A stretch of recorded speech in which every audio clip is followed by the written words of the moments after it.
Hello नमस्कार दोस्तों, स्वागत है आप सभी का सत्या एक्सीलेंट यूट्यूब चैनल पे। दोस्तों यहाँ पर लेके आया हूँ एक नई अप्रेंटिसशिप की वैकेंसी जो कि सहायक उत्पादन केंद्र एलएमको की तरफ से ये आपकी वैकेंसी निकल के आ रही है। हालांकि दोस्तों बहुत पहले एक और भी आपके लिए वैकेंसी निकल के आ रही थी एलएमको की तरफ से, लेकिन ये आपके लिए दूसरी वैकेंसी है जो कि एलएमको की तरफ से ये नोटिस जारी की गई है, जो मैं आपको इस वीडियो के माध्यम से बताने वाला हूँ कि ये आपका कैसे अप्लाई होगा और इसका लास्ट डेट क्या है और इसमें एज लिमिट कितनी मांगी गई है और इसमें आपको कितना पेमेंट दिया जाएगा। सारी जानकारी आपको देने वाला हूँ इस वीडियो के माध्यम से, तो वीडियो को दोस्तों ध्यान से देखिएगा। और जो लोग हमारे चैनल पर नए होंगे और किसी भी प्रकार की जानकारी चाहते हैं, जैसे कि कोई भी अप्रेंटिसशिप की वैकेंसी हुई या सरकारी जॉब की वैकेंसी हुई या कोई भी कैंपस सिलेक्शन या रोजगार मेला की जानकारी चाहते हैं, तो नीचे आपको एक रेड कलर का बटन दिखेगा सब्सक्राइब वाला, उसको दबाकर बगल में घंटी वाला आइकन को दबाकर ऑल नोटिफिकेशन पे क्लिक कर लीजिएगा। तो सबसे पहले यहाँ पर बात करते हैं जो कि एलएमको की तरफ से जो वैकेंसी निकल के आ रही है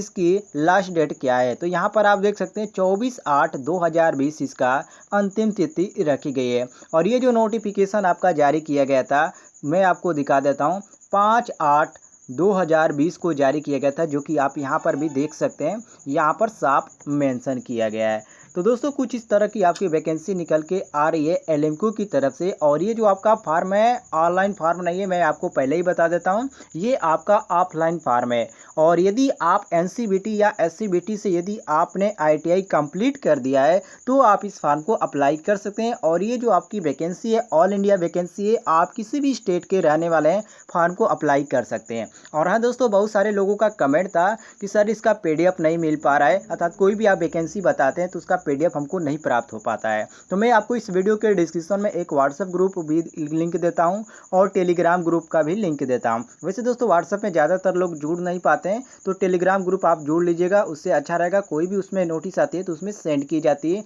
और कोई भी वैकेंसी की जो नोटिफिकेशन होती है उसमें सेंड की जाती है, तो आप जुड़ के वहाँ से डाउनलोड कर सकते हैं। सबसे पहले यहाँ पर बात करते हैं कि जो आपकी अप्रेंटिसशिप का जो ड्यूरेशन रखा गया वो कितने ईयर का रखा गया। तो आप देख सकते हैं ट्रेड अप्रेंटिसशिप एक्स आईटीआई के लिए 1 वर्षीय प्रशिक्षण कार्यक्रम यहाँ पर रखा गया है, अर्थात यहाँ पर जो आपका ट्रेनिंग चलेगी 1 ईयर की ट्रेनिंग इसमें रखी गई है। चलिए यहाँ पर हम देख लेते हैं किन किन ट्रेडों के लिए और इसमें क्या अनिवार्यता रखी गई है। तो सबसे पहले यहाँ पर रखी गई, जैसे कि आप देख सकते हैं पहले नंबर पर उम्मीदवार को भारत का एक नागरिक होना चाहिए, अर्थात आप भारत के रहने वाले तभी आप इस फॉर्म को अप्लाई कर सकते हैं। दूसरी बात इसमें रखी गई है कि उम्मीदवार के दिनांक 24/8/2020 को न्यूनतम आयु 18 वर्ष की पूर्ण होनी चाहिए। मतलब यहाँ पर आपको साफ साफ कहा गया है कि जो आपका मिनिमम आपका ईयर होना चाहिए 18 वर्ष होना चाहिए, तभी आप इस फॉर्म को अप्लाई कर सकते हैं।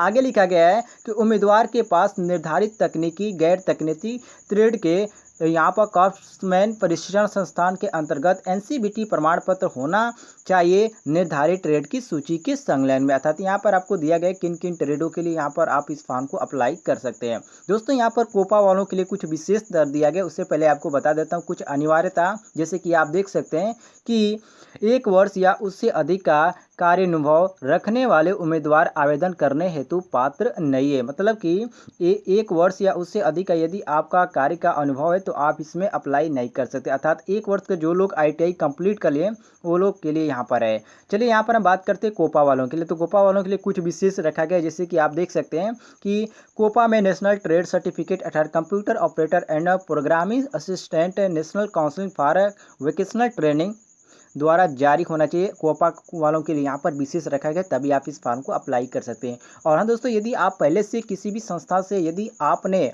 अप्रेंटिसशिप कंप्लीट कर दिया है या अप्रेंटिसशिप में गए और वहाँ पर आपने कंप्लीट नहीं कर पाए तो आप इस फॉर्म को अप्लाई नहीं कर सकते हैं, जैसे कि यहाँ पर साफ साफ लिखा गया है, आप यहाँ से भी देख सकते हैं।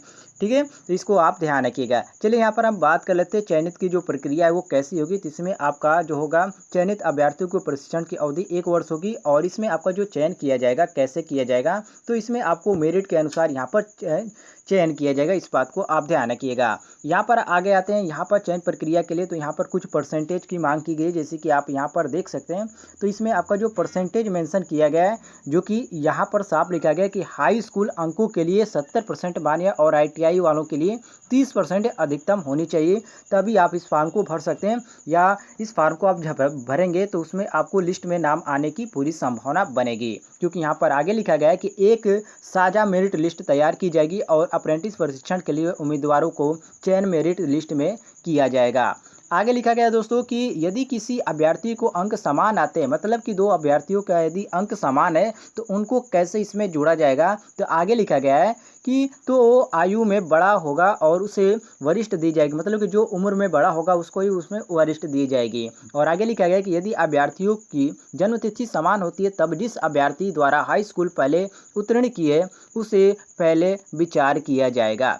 आगे लिखा गया है आरक्षण अप्रेंटिसशिप अधिनियम के अनुसार लागू होता है, अर्थात आपको उम्र में छूट भी दी जाएगी, इसको आप ध्यान रखिएगा। आगे यहाँ पर बहुत सारी जानकारी दी गई है, जैसे कि आवेदन पत्र दिवस में स्पीड पोस्ट और यहाँ पर रजिस्ट्रेशन डाक द्वारा ही स्वीकार किए जाएंगे, अर्थात स्पीड पोस्ट में आपका ये जो आपका फॉर्म है ये आपका ऑफलाइन फॉर्म है, मैं आपको पहले ही बता दिया हूँ। और इसमें आपको कैसे भरना है चलिए मैं आपको नीचे दिखा देता हूँ। उससे पहले यहाँ पर ट्रेड की बात कर लेते हैं। तो यहाँ पर पहला आपका जो ट्रेड मेंशन किया गया है कोपा वाले हैं और फिटर वाले हैं, टर्नर वाले हैं और मशीनिस्ट वाले हैं। जैसे कि आप यहाँ पर देख सकते हैं मशीनिस्ट है, वेल्डर है, अर्थात कुल यहाँ पर पदों की बात करें कितने पे आपकी वैकेंसी निकल के आ रही है तो टोटल यहाँ पर आपको जो मेंशन किया गया इसमें पद नहीं मेंशन किया गया है, बल्कि यहाँ पर परीक्षण जो अवधि है 1 वर्ष की रखी गई है और 10+2 यहाँ पर रखा गया है। और इसमें SC ST OBC और सामान्य वर्ग और कुल पोस्ट को यहाँ पर मेंशन किया गया। जैसे कि आप देख सकते हैं किस पोस्ट से आप अप्लाई करना चाहते हैं देख लीजिएगा। थोड़ा सा इसमें कम वैकेंसी है लेकिन आप फॉर्म को भरने के इच्छुक है तो भर सकते हैं, कोई भी दिक्कत नहीं होगा। फॉर्म भरने का जो तरीका है कुछ इस प्रकार का है दोस्तों, जैसे कि आप देख सकते हैं ये जो फॉर्म भरने का तरीका है ऑफलाइन, यहाँ पर आपको मेंशन किया गया है कि अप्रेंटिसशिप पंजीकरण संख्या आपके पास होना चाहिए, जो कि आपने अप्रेंटिसशिप की ऑफिशियल वेबसाइट पर जो रजिस्ट्रेशन किया है उसको अंक को आपको यहाँ पर फिल करना पड़ेगा। उसके बाद यहाँ पर आपका नाम अर्थात जो अप्लाई कर रहे हैं उनका नाम, पिता का नाम, माता का नाम, जन्मतिथि और यहाँ पर आपको लिंग यहाँ पर मेंशन करना पड़ेगा, मेल से आप अप्लाई करें या फीमेल हैं उसको आप ध्यान रखिएगा। उसके बाद यहाँ पर आपका आता है पासपोर्ट साइज फोटो। इसमें आप ध्यान रखिएगा कि इसमें साफ लिखा गया कि अपनी हाल ही की पासपोर्ट आकार की रंगीन फोटोग्राफ यहाँ चिपकाएं, ठीक है। और उसके बाद यहाँ पर आता है पैन कार्ड संख्या, पैन कार्ड यहाँ पर अनिवार्य कर दिया, इसको आप ध्यान रखिएगा। आगे यहाँ पर शैक्षिक योग्यता अर्थात आपकी योग्यता है कि यदि आप 10वीं से फॉर्म को अप्लाई करें तो 10+2 का भी दे सकते हैं या इससे ऊपर की यदि आप योग्यता रखते हैं तो उसको भी आप देख सकते हैं। उसके बाद यहाँ पर आता है हाई स्कूल में प्राप्त अंक, अर्थात इतने आपने हाई स्कूल में कितना अंक प्राप्त किया, उसका पूर्णांक क्या था, सभी आपको यहाँ पर फिल करना पड़ेगा। हाई स्कूल में प्राप्त प्रतिशत कितना है और यहाँ पर ITI संस्था का नाम एवं पता लिखिए जिस ITI से आपने कंप्लीट कर दिया है और किस ट्रेड से आपने ITI किया इसमें आपको मेंशन करना पड़ेगा। और आगे इसमें आपको जो यहाँ पर रखा गया है कि ITI में प्राप्त कुल अंक कितना था और कितना आपने प्राप्त किया है और किस सेमेस्टर में आपने कितना अंक प्राप्त किया, इसमें आपको सारे डिटेल्स भरना पड़ेगा। ITI में प्राप्त प्रतिशत कितना है इसमें आपको फिल करना पड़ेगा। उसके बाद यहाँ पर आता है प्रमाणीकरण प्रकार कृपया चिन्हित करें, अर्थात यदि आप NCVT से यदि आप फॉर्म को फिलअप कर रहे हैं मतलब कि ITI आपने NCVT से किए तो NCVT पे आगे यहाँ पर टिक कर दीजिएगा। यदि आप SCVT से भर रहे हैं तो SCVT के आगे यहाँ पर टिक कर दीजिएगा, इसको आप ध्यान रखिएगा।